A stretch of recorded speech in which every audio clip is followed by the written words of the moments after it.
ഇന്ന് തന്നെ ഡൗൺലോഡ് ചെയ്യൂ. കാണൂ നിങ്ങളുടെ ഫേവറേറ്റ് ഷോസ്. നിക്ക് വന്നല്ലോ ഊര് തണ്ടാൻ പോയ അവതാരം.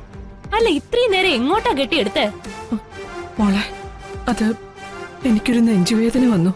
ആശുപത്രി വരെ പോയതാ. ഇത് ആശുപത്രിയിൽ നിന്ന് തന്ന മരുന്നാ. ദേ നോക്കിയേ. മരുന്നു മൊണ്ണം കേട്ട. രാത്രിയും പകലും ഇല്ലാതെ കറങ്ങി നടന്നിട്ട് കള്ള കഥയായിട്ട് വന്ന് കേറിയിരിക്കുക.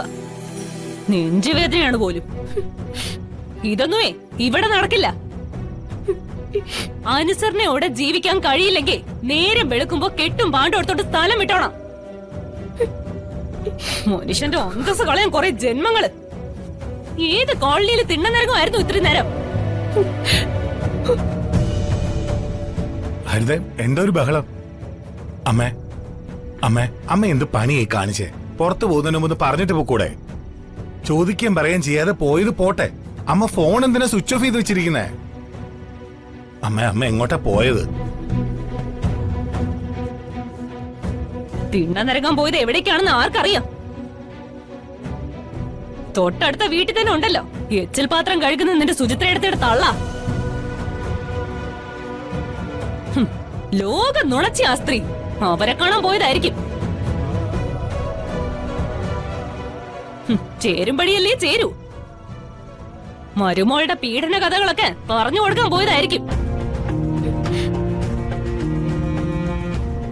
എന്തൊരു ഗതികേടാണോ എന്തോ. ഈ നാശം പിടിച്ചതിന്റെയൊക്കെ ഇടയിൽ നിന്ന് മാറി സ്വസ്ഥമായിട്ട് ജീവിച്ചോട്ടെ എന്ന് കരുതിയ അച്ഛൻ ഒരു വീടെടുത്ത് തന്നത്. എന്നിട്ട് വല്ല സ്വസ്ഥതയും കിട്ടിയോ? ഒരു തരത്തിലും ജീവിക്കാൻ സമ്മതിക്കില്ല. ഓരോ നശിച്ച ജന്തുക്കൾ വലിഞ്ഞു കയറി വന്നോളും സ്വസ്ഥത കളയാൻ. അമ്മ സുചിത്രയുടെ അമ്മ കാണാൻ പോയിരുന്നോ? ഇല്ല മോനെ, ഞാൻ ജഗതിയെ കണ്ടിട്ടില്ല.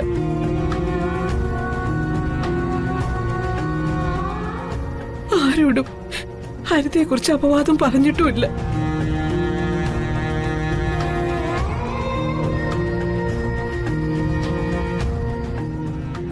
അതെന്തെങ്കിലും ആയിക്കോട്ടെ. അമ്മയ്ക്ക് നല്ല ക്ഷീണമുണ്ട്. അമ്മ പോയി വിശ്രമിക്കേ. ബാക്കിയൊക്കെ നമുക്ക് നാളെ സംസാരിക്കാം. അത് പറയാൻ നിനക്കെന്താ അവകാശം?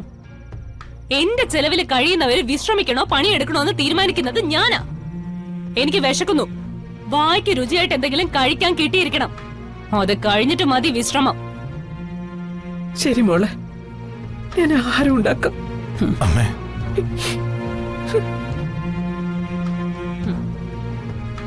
അങ്ങനെ കാര്യങ്ങളൊക്കെ ഹരിതയുടെ കൺട്രോളിൽ തന്നെ മുന്നോട്ട് പോട്ടെ. ഹരിത, നീ എന്നെ എത്ര വേണേ തരം താഴ്ത്തിക്കോ. ഞാൻ അതിന് അർഹതപ്പെട്ടവനാ. പക്ഷെ അയൽപ്പക്കം തോറും നുണ പറഞ്ഞു നടക്കുന്ന സംസ്കാരമില്ലാത്ത സ്ത്രീയായിട്ട് എന്റെ അമ്മയെ തരം താഴ്ത്തരുത്. 5 മക്കളെ പ്രസവിച്ച സ്ത്രീയല്ലേ നിന്റെ ചന്ദ്രികാമ? എന്നിട്ട് എന്തിനാടാ മരുമോളുടെ ഔദാര്യത്തിൽ കഴിഞ്ഞ് സ്വയം തരം താഴ്ന്നേ? നാവിട്ട് അടിക്കാതെ നിന്റെ തള്ളയെ തരം താഴ്ത്താതിരിക്കാനേ വേറെ വല്ല വഴിയുണ്ടെങ്കിൽ ആ വഴി നോക്ക്. മോറങ്ങോട്ട്.